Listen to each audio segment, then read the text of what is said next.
La palabra al señor Expósito Prieto. Muchas gracias, presidenta, y buenos días, compañeros diputados y compañeras diputadas. Efectivamente, hemos pedido la comparecencia del ministro de Fomento por el bloqueo del Open Arms en el puerto de Barcelona. Dada la acumulación de peticiones de comparecencias que hay en este sentido y en otros semejantes, parece bastante probable que la comparecencia urgente del ministro se apruebe. Así que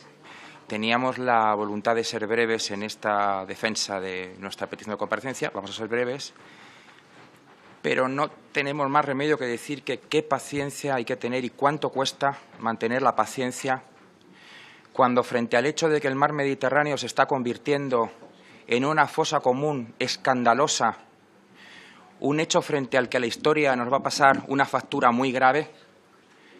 uno tiene que escuchar a los hijos putativos del Santiago y Cierra España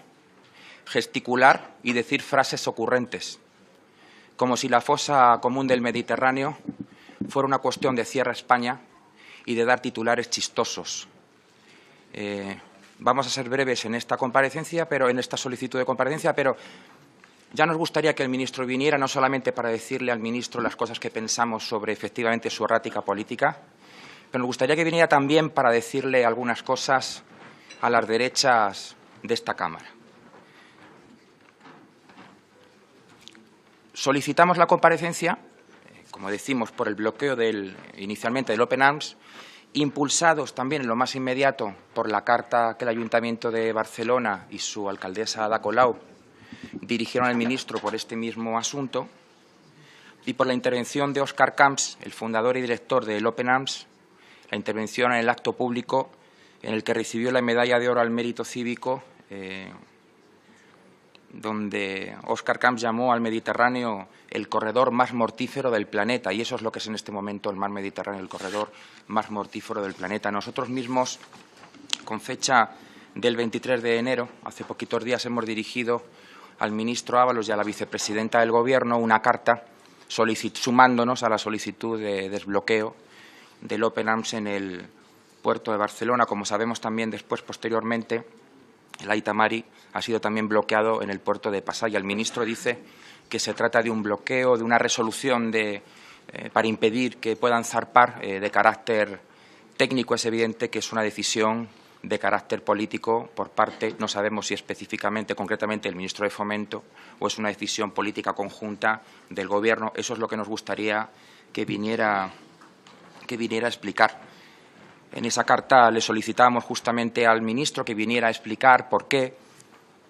justifica con carácter técnico la imposibilidad de que estos buques zarpen para salvar vidas,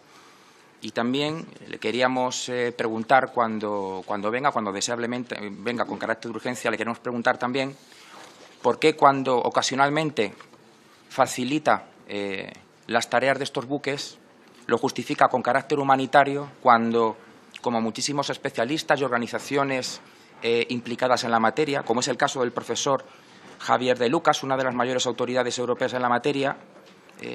todos estos sujetos, instancias de la sociedad civil, nos explican que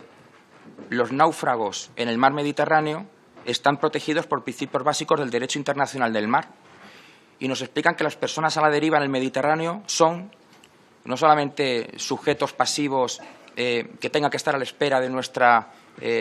intervención humanitaria, sino que son titulares de derechos humanos y de derechos fundamentales que están reconocidos por el derecho internacional, así como son titulares de derechos específicos reconocidos en incontables instrumentos internacionales que están suscritos por nuestro país. Es decir, que no solamente es una cuestión técnica que estos buques de rescate zarpen, no es solamente una cuestión de paternalismo humanitario que nosotros accedamos a salvar vidas, sino que es una cuestión de justicia global y es una cuestión incluso de justicia histórica. Y cuando nuestro Gobierno, además de los gobiernos europeos, están incumpliendo estos mandatos de justicia internacional, pues efectivamente están incurriendo en faltas extremadamente graves. También cabría preguntar al ministro qué opina del hecho de que estos buques, que están bloqueados en 2 puertos de nuestro Estado, estén cumpliendo tareas en aguas internacionales que tendrían justamente que ser, por tanto, cumplidas por nuestro Gobierno y por los gobiernos europeos, y porque al mismo tiempo que impide a estos buques ejercer esas tareas, en su política también está haciendo cosas incomprensibles como ahogar, valga la metáfora en este caso, una instancia del Estado como es Salvamento Marítimo, que hasta que este Gobierno ha empezado a reducir, a aminorar sus actividades, estaba realizando justamente tareas ejemplares también de salvamento en aguas que habitualmente atraviesan refugiados, inmigrantes, en condiciones extremadamente precarias que, como sabemos, en muchísimos casos les cuesta de más la vida. Por tanto, es por todos estos motivos y otros que nos reservamos para la comparecencia deseable del ministro, por lo que queremos que venga con carácter de urgencia a este Parlamento. Y como acabamos de decir, y con esto cierro, presidenta, no solamente nos gustaría que el ministro viniera para explicarle estas cosas, pedirle explicaciones por otras cuantas y otras cuantas más que nos reservamos para su comparecencia, sino que también nos gustaría que viniera para tener un debate que auguro interesante con las derechas de esta Cámara sobre por qué, como digo, los hijos putativos del Santiago y Cierra España gesticulan y solo se les ocurre ser ocurrentes ante la tragedia que está sucediendo en el mar Mediterráneo, que es una tragedia que no es un desastre natural, no es una catástrofe inevitable, es una catástrofe, es una tragedia con responsabilidades políticas y que en el caso concreto de las personas que se posicionan como se está posicionando las derechas en nuestro país y en el conjunto de Europa, es una catástrofe que también tiene responsabilidades políticas por parte de algunas organizaciones, de algunos partidos que se llaman democráticos. Muchas gracias, presidenta. Muchas gracias. En el turno de fijación de posiciones, por el Grupo